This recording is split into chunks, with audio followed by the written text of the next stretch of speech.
অযোধ্যার রাজা দশরথ তার জ্যেষ্ঠ পুত্র রামকে রাজা করার সিদ্ধান্ত নেন, কিন্তু রানী কইকেয়ী তার দাসী মন্থরার প্ররোচনায় রাজা দশরথের কাছে তার ২টি বর দাবি করেন।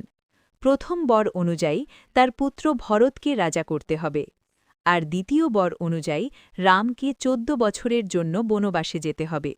রাজা দশরথ গভীর দুঃখের সঙ্গে প্রতিশ্রুতি রক্ষা করতে বাধ্য হন। রাম পিতার আদেশ মাথা পেতে নেন এবং বিনা দ্বিধায় বনবাস গ্রহণ করেন।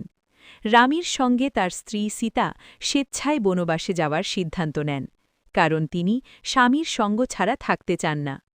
রামের অনুগত ভাই লক্ষ্মণও তাদের সঙ্গে বনবাসে যাওয়ার সংকল্প করেন। তারা রাজকীয় সুখ সুবিধা ত্যাগ করে সাধারণ বস্ত্র পরে অযোধ্যা ত্যাগ করেন। পথে তারা বহু ঋষিমুনির আশ্রমে যান এবং দণ্ডকারণ্যে বসবাস শুরু করেন। বনবাসের সময় রাম অন্যায় ও অসুরদের বিরুদ্ধে লড়াই করেন এবং ঋষিদের রক্ষা করেন।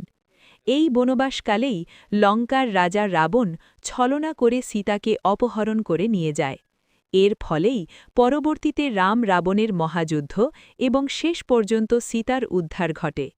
রাম, লক্ষ্মণ ও সীতার বনবাস কাহিনী ত্যাগ, কর্তব্যপরায়ণতা ও আদর্শ জীবনের এক অনন্য দৃষ্টান্ত।